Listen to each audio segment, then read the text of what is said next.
I remember the day my daughter was kidnapped.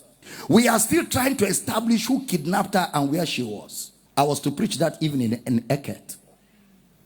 I told Mama, get in the car. She said, we have not yet heard about Jael. I said, don't worry, we'll hear about Jael. I'm preaching this year. My heart broken. My body was like water. My system was totally finished. Because I love my children. My whole body was weak. But I knew I had to preach. We got in the car, we drove to Eket. When I got there, I saw the crowd. I forgot that I have an issue. I came out and preached for 1 full hour. Prayed for everybody. After I left the pulpit, the feelings came back. I entered the car, told Mama, don't worry, it will be okay.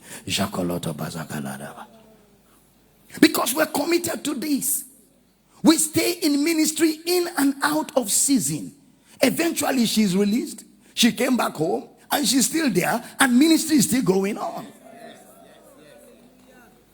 I have no moral right to tell you, in spite of trial, stay in the ministry if I can go through trial and not stay in the ministry. Sometimes you see us come out brazen like this. You don't know what we're going through too. Every one of us goes through. There's nobody that doesn't go through. There's nobody. You see me smile and I'm happy all the time. I go through things. I go through trials. But I have made up my mind. I will not create a worship center for trials. No, no, no. I will not worship trials. There is only one person I worship, and him only I serve. His name is Jesus, the lover of my soul. When I go through the fire, he's with me in the fire. When I go through the waters, he's with me in the waters. No temptation has taken you, but such as is common to man. And God is faithful. He will not allow you to be tempted above what you can handle. And he will, with the temptation, make a way of escape. Ladies and gentlemen, there will always be a way of escape. Higher. There will always be a way of escape. The devil doesn't have the final say. This is the victory. We have it that overcometh the world, even our faith. Count it all joy when you fall into diverse temptations, trial and tests, knowing this, that the trying of your faith worketh patience. Let patience have a perfect way, that you may be perfect and entire, wanting nothing. At the end of it all, you come out victorious. The devil could prolong the trial. The prolongation of a trial is still a trial of your roots. He could stretch it. You thought it will end tomorrow, and that is when it is really trying. When you are expecting the trial to terminate tomorrow, then it stretches to next tomorrow, then it stretches to next week, then it stretches to another week. Now it gets to where you don't have a timeline. You don't have a timeline. You are just walking by faith and trusting God, not knowing when it will terminate.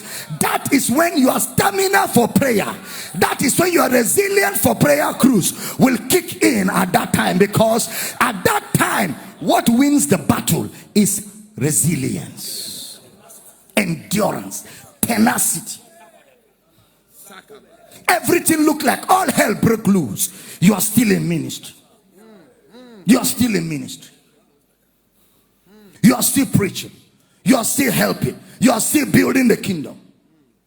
Then after a while, Brother Peter said, when you have suffered for a while, after a while, a new phase comes. That phase disappears. Then it's like it never happened.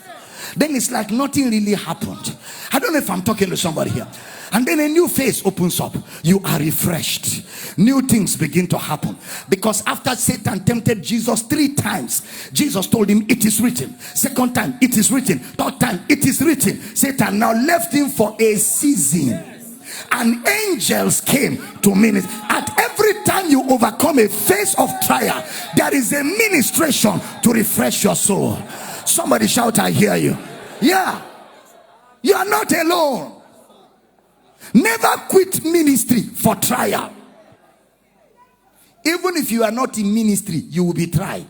So don't quit ministry for trial. Stay in it. Stay in it. Pray, stay. Take messages. Play them and fire up. Gather brethren. Be in fellowship. When trials come, be in fellowship much more. Much more. That's when you need to be around the fire. That's not when to go off.